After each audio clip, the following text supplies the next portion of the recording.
नमस्कार. आवाज माझा वृत्तवाहिनीत आपल्या सगळ्यांचं स्वागत. वेळेच्या काही ठळक घडामोडींकडे. ठाणे महानगरपालिकेच्या कार्यशाळा विभागातील वाहन चालक सतीश बळीराम तेटवार याला कर्तव्यावर असताना मद्यप्राशन केल्याप्रकरणी ठाणे महापालिकेच्या सेवेतून तात्काळ निलंबित करण्यात आले. आज ठाणे महानगरपालिकेच्या कार्यशाळा विभागातील वाहन चालक सतीश बळीराम तेटवार तसंच खाजगी वाहन चालक विपुल भरत बनकर हे वाहन क्रमांक MS04KU2323 मध्ये कार्यालयीन वेळेत मद्यप्राशन करत असल्याचं निदर्शनास आलं. प्रशासनाने या घटनेची तात्काळ दखल घेत संबंधित दोन्ही वाहन चालकांना तपासणीसाठी छत्रपती शिवाजी महाराज रुग्णालय येथे पाठवले. वैद्यकीय अधिकाऱ्यांनी केलेल्या तपासणीत दोघांनीही मद्यप्राशन केल्याचं स्पष्ट झाल्याचा अहवाल देण्यात आलाय.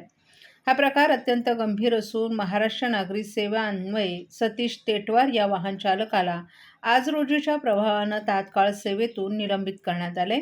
तर विपुल भरत बनकर हा खाजगी वाहन चालक असल्यानं त्याबाबतची माहिती पोलीस प्रशासनास कळवण्यात आली असल्याचं प्रशासनाकडून सांगण्यात आलं.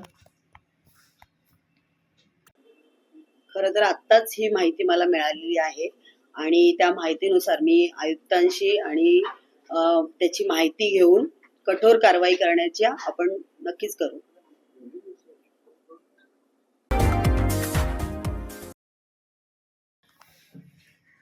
ठाण्यातून नाशिकच्या दिशेनं जाणाऱ्या साकेत पुलाचं काम पूर्ण झाल्यानंतर आजपासून सुमारे 200 मीटरचा भाग वाहतुकीसाठी सुरू करण्यात आलाय. त्यामुळे वाहनधारकांना तात्पुरता का होईना परंतु मोठा दिलासा मिळालाय. गेल्या काही महिन्यांपासून दुरुस्ती आणि मजबूतीकरणाच्या कामामुळे हा पूल बंद होता. त्यामुळे भिवंडी मार्गावर तसंच मुंबई ठाणे दरम्यान मोठ्या प्रमाणावर वाहतूक कोंडी निर्माण होत होती. साधारणतः 5 ते 10 मिनिटांचा प्रवास करण्यासाठी वाहन चालकांना अर्धा ते 1 तास खर्च करावा लागत होता. आता पुलाचा पुन्हा एक भाग सुरू झाल्यामुळे वाहतुकीचा ताण काही प्रमाणात कमी झालाय. येत्या मे महिन्याच्या अखेरीस उर्वरित कामही पूर्ण होणार असल्याची माहिती प्रशासनाकडून देण्यात आली आहे. सर्व कामं पूर्ण झाल्यानंतर ठाणे मुंबई आणि ठाणे भिवंडी मार्गावरील वाहतूक कोंडी मोठ्या प्रमाणात कमी होईल असा दावा वाहतूक पोलिसांनी केला आहे. दरम्यान सकाळ आणि संध्याकाळच्या गर्दीच्या वेळी वाहतुकीची परिस्थिती सुधारेल अशी अपेक्षा वाहन चालकांकडून व्यक्त केली जात आहे. ठाणेकरांसाठी ही नक्कीच दिलासादायक घडामोड मानली जाते. कधी हा पूल सुरू झाला आणि किती फायदा होईल? सर्वप्रथम MSRDC आणि नॅशनल हायवे अथॉरिटीचे अधिकारी आणि टीमचे अभिनंदन, त्यांना शुभेच्छा देखील की आता नुकताच आम्ही हा ब्रिज वाहतुकीसाठी सुरू करून देण्यात आलेला आहे. आता वाहनांची रेलचेल पण वाढलेली आहे. वाहनं देखील मोठ्या प्रमाणामध्ये नाशिकच्या दिशेने जोरात जात आहेत. कॉन्क्रीटचा ब्रिज आहे, मोठा आहे, त्यामुळे पूर्वी जो वाहन चालकांना त्रास व्हायचा, स्लो जायचे, आता त्याच्यामध्ये थोडासा फरक पडून गती वाढून जाईल. बराचसा परिणाम जो पावसाळ्यामधला आमचा त्रास होता, या वाहन चालकांचा जो त्रास होता, तो देखील दूर होणार. आता वॅकेशन येते, 10वी 12वीच्या परीक्षा चालू आहेत, त्यामुळे वाहन चालकांना देखील मोठ्या प्रमाणात दिलासा मिळेल. थँक्यू.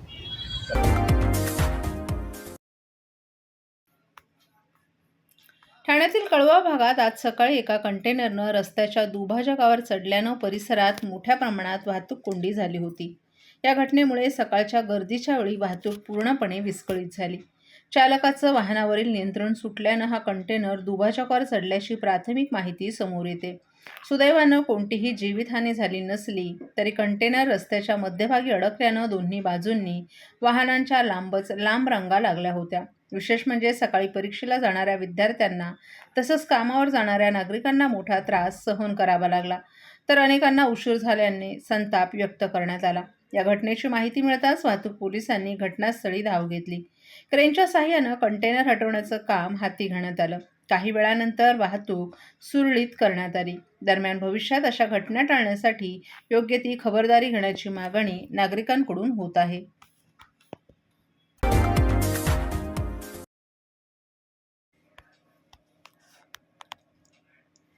वनमंत्री गणेश नाईक हे अनुभवी नेते असून त्यांनी अनेक वर्ष मंत्रिपद भूषवलंय. त्यामुळे त्यांनी जबाबदारीने माहिती विचारली असावी. त्याला नगरविकास खात्याकडून उत्तर मिळालं तर वाट टळतील, मात्र त्याऐवजी वेगळंच वळण दिलं जात असल्याचं आमदार संजय केळकर यांनी स्पष्ट केलंय.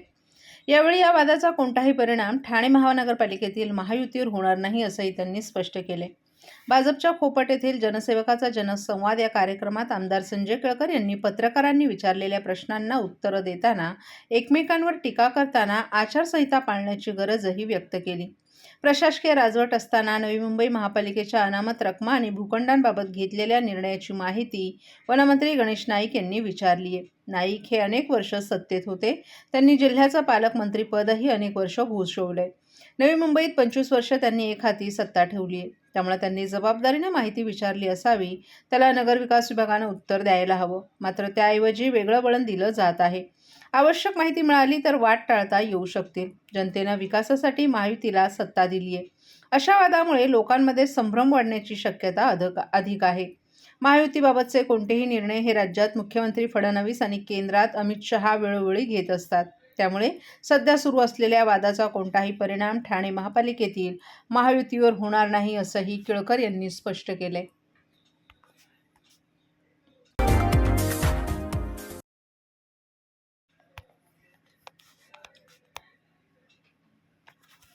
कोकणात जाणाऱ्या हजारो चाकरमान्यांचा प्रवास सुखकर व्हावा यासाठी लालपरी सज्ज झाली आहे. एसटी महामंडळ ठाणे विभागानं कोकणात जाण्यासाठी 75 जादा गाड्या सोडण्याचा निर्णय घेतलाय. त्यामुळे रेल्वे तसंच अन्य गाड्यांमधून रेटारेटी करत गाव गाठणाऱ्या चाकरमान्यांना दिलासा मिळालाय. आमच्या गावात आहे शिमगा असं म्हणत चाकरमानी कोकणात रवाना होतील. सुरक्षित आणि सुखरूप प्रवासासाठी महाराष्ट्र राज्य परिवहन महामंडळाच्या लालपरीला होळीच्या सणात चाकरमान्यांची पहिली पसंती मिळते. ठाणे, कल्याण, डोंबिवली, दिवा आणि कळव्यात नोकरी व्यवसायाच्या निमित्तानं स्थानिक झालेल्या कोकणवासियांच्या दिमतीला एसटी महामंडळाची लालपरी सज्ज झाली आहे. ठाणे विभागातील विविध आगारांमधून दापोली, खेड, चिपळूण, गुहागर तसंच रायगड जिल्ह्यातील महाड या मार्गावरून गाड्या धावणार आहेत. एसटीने प्रवास करणाऱ्या महिलांसह ज्येष्ठ नागरिकांना जाहीर केलेली सवलत मिळणार आहे. बोरिवली आगारातून 17, भाईंदर आगारातून 3, ठाणे खोपट आगारातून 21, कल्याणहून 17 आणि विठ्ठलवाडी आगारातून 21 बस सोडण्यात येणार आहेत. प्रवाशांसाठी आगाऊ आरक्षणाची सुविधा ऑनलाईन तसंच ऑफलाईन उपलब्ध असून 28 फेब्रुवारी ते 2 मार्चपासून बुकिंग सुरू होणार आहे. ग्रुप बुकिंगची सोय उपलब्ध करण्यात आली असून अद्याप कोणतंही ग्रुप आरक्षण झालं नसल्याची माहिती एसटी प्रशासनानं दिली आहे.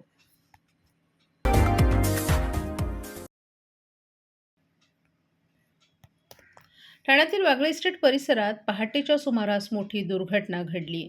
शांतीनगर येथील नूतन नीलम अपार्टमेंटमध्ये स्लॅब कोसळून 3 जण जखमी झाल्याची घटना घडली. नूतन नीलम अपार्टमेंट हनुमान मंदिराजवळील ए विंग या तळ+5 मजली इमारतीच्या 5व्या मजल्यावरील रूम नंबर 501चा स्लॅब थेट 4थ्या मजल्यावरील रूम नंबर 402 वर कोसळला. ही इमारत अंदाजे 30 ते 35 वर्ष जुनी असून C2B या धोकादायक प्रवर्गात ती मोडते. घटनेची माहिती मिळताच अग्निशमन दल, आपत्ती व्यवस्थापन पथक, पोलीस तसंच बांधकाम विभागाचे अधिकारी तात्काळ घटनास्थळी दाखल करले आणि यानंतर बचाव कार्य त्वरित सुरू करण्यात आलं. या दुर्घटनेत 3 जण जखमी झाले आहेत. 60 वर्षीय गजेंद्र प्रसाद यांना उजव्या खांद्याला फ्रॅक्चर झाले तर 25 वर्षीय प्रिन्स यादव यांच्या उजव्या पायाला फ्रॅक्चर झाले. तसंच 23 वर्षीय प्रदीप यादव यालाही दोन्ही पायांना गंभीर दुखापत झाली असून त्यांची प्रकृती चिंताजनक आहे. जखमींना प्रथम मातोश्री गंगूबाई संभाजी शिंदे रुग्णालयात दाखल करण्यात आलं. त्यानंतर प्रदीप यादव यांना पुढील उपचारासाठी फोर्टिस हॉस्पिटल भांडूप येथे हलवण्यात आले. सुरक्षेच्या कारणास्तव संपूर्ण इमारत रिकामी करण्यात आली आहे. या इमारतीत एकूण 26 कुटुंब म्हणजेच अंदाजे 85 ते 95 प्रवासी राहत आहेत. सुरक्षेच्या कारणास्तव संपूर्ण इमारत रिकामी करण्यात आली आहे. या इमारतीत एकूण 26 कुटुंब म्हणजेच अंदाजे 85 ते 95 रहिवासी राहत होते. या सर्व रहिवाशांना तात्पुरत्या स्वरूपात ठाणे महानगरपालिका शाळा क्रमांक 38 येथे स्थलांतरित करण्यात आले.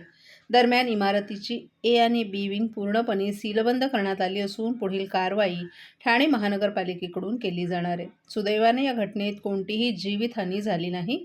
मात्र जुन्या आणि धोकादायक इमारतींचा प्रश्न पुन्हा एकदा ऐरणीवर आला असून या घटनेचा पुढील तपास सुरू करण्यात आला आहे.